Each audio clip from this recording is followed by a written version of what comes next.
In the Bèni Israïel, in the children of Israel,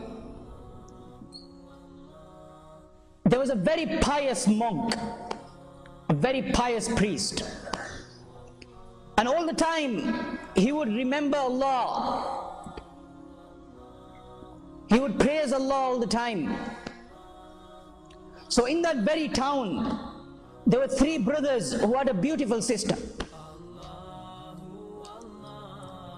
So these three brothers had to go to war. So they decided, what are we going to do with our sister? We are going to be out there for months and months. Who is going to look after our sister? So they decided that what we will do is that we will ask the monk. He is very pious, he is a very pious person. He'll take good care of our sister, and there is no fear of any danger from him. So they go to this priest and they say to him, this monk, and they say to him that this is the reason why we are going to war, and we have our sister and we want you to look after her whilst we are away. So because this person was very pious, he says to them that I cannot do this. So they continue persuading him. And then Shaitan comes to the monk, and he makes this idea sound and look very warming to him. So the priest, this monk, he says, okay, I will look after her whilst you are gone. But there is one condition, that she will stay in the opposite house from where I stay. So she will stay in that side and I will stay on the opposite side. So I do not have to see her. So the brothers agreed. They left for war and they left their sister with this monk. Now what would happen is, every day when the monk would cook food, he would come out of his room, he would leave some food for this woman outside his door. Then he would shout to her, and then he would close his own door. This woman would come out, she would pick her own food up, and she would go into her home and start eating. So this carried on for a period of time. Then the Shaitan comes to the monk again, and he says to the monk that, do you really want her to go out from her house? When she walked from her home to your home to pick this food up, there someone might look at her. And because she is beautiful, someone might harass her.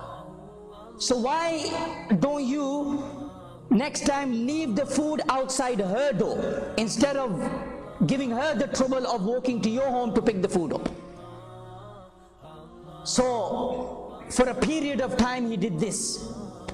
He would leave the food outside her home, and she would open the door and she would eat her food.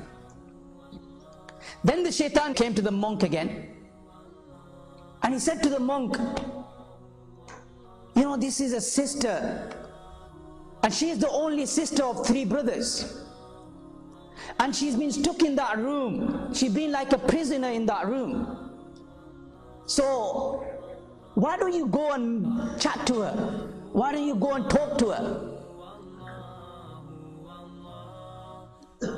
So he goes there, and for a period of time what he would do is, he would sit outside the house, she would sit inside, and this is how they would talk.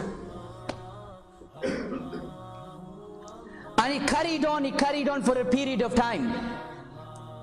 And then Shaitan, he made him say things, romantic things. He put all these romantic ideas into him. He put all these lustful ideas into his heart. So the conversation from decent, it went to immoral. He started making lustful talk with her, romantic talk with her. And then the Shaitan gave him another idea. He said, you know, you're so far from her, she's on the other side, you on this side, why don't you just go inside the house? So then he left his place of residence altogether. A person who would pray all day and all night, he would go to her home in the morning, talk to her, chat to her, keep her company, and then at night he would return to his house to sleep. So one day whilst talking, he commits zina with her. He commits zina with her. Look how Shaitan is working, step by step, step by step. He committed zina with her, and later on they came to know that this girl is now pregnant. She's expecting.